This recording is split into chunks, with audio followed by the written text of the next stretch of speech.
সোমবার পশ্চিম মেদিনীপুরে মুখ্যমন্ত্রীর সভা। ভোটের লক্ষ্যে কর্মসূচি ঘোষণার পর মুখ্যমন্ত্রীর জেলা সফর শুরুর প্রথম দিনটাকে হাই ভোল্টেজ ডে বলেই দেখছে রাজনৈতিক মহল।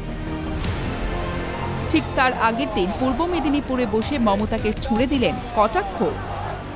এখানে মাঠে হেলিকপ্টার নামবে, সেখানেই সভা। প্রধানমন্ত্রী ওখানে সভা হয়েছিল যে প্যান্ডেল ভেঙে পড়েছে, এত লোক হয়েছিল।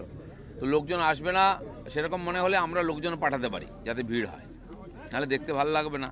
আপনারা আবার সেটা খবর করবেন মুখ্যমন্ত্রী সভায় লোক নেই, আমরা সহায়তা করতে রাজি আছি। একদিকে যখন তৃণমূলের সভা ভরানোর জন্য লোক পাঠানোর কটাক্ষ শোনা যাচ্ছে দিলীপ ঘোষের গলায়, ঠিক তখনই তার গলাতেই শোনা গেল আহ্বানও। আমি বলেছিলাম যে এই পার্টিটা টিকবে না, রোজ একটা করে পিলার ধসে যাচ্ছে, একটা করে দেওয়াল ধসে যাচ্ছে।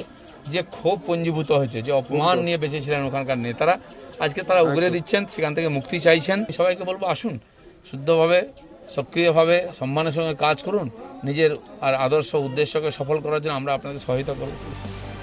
এদিন কৃষি আইনের সমর্থনে পূর্ব মেদিনীপুরে একাধিক কর্মসূচি ছিল রাজ্য বিজেপি সভাপতির। মুকুন্দপুরে জনপ্লাবনে ভাসল রোড শো। দিলীপ ঘোষের সঙ্গে ছিলেন জয়প্রকাশ মজুমদারও। মুকুন্দপুরের পর পটাশপুরেও কৃষি আইনের সমর্থনে চলে মিছিল। কালীঘাটের টালির চলায় যে চক্রান্ত চলছে ওটাকে সবার সামনে উপরে বার করে নিয়ে আসতে হবে। যারা আমাদের রক্ত জল করা পয়সা, আলুর দাম, পেঁয়াজের দাম, ধানের দাম নিয়ে নিচ্ছে, তাদের হাত থেকে চাষিদেরকে রক্ষা করার জন্য মাননীয় প্রধানমন্ত্রী একটা আইন পাস করলেন। হাতে সময় নেই বেশি, এক একটা দিন অত্যন্ত গুরুত্বপূর্ণ। এমনিতেই সারা বছর চায়ের কাপে মর্নিং ওয়াকে জনসংযোগ সারেন দিলীপ ঘোষ। এদিনও সকাল সকাল শঙ্করপুরের সৈকতে ফুরফুরে মেজাজে সেই একই ভূমিকায় দেখা গেছে তাঁকে। চমক দিচ্ছেন খেজুরের রস ভরা গ্লাসে। তবে বেলা বাড়তেই বেড়েছে রাজনীতির ঝাঁজ।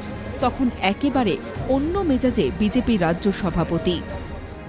ক্যামেরা জাকির সঙ্গে অনিমেষ প্রামাণিক, রাজা সাহা, ক্যালকাটা টেলিভিশন নেটওয়ার্ক, পূর্ব মেদিনীপুর।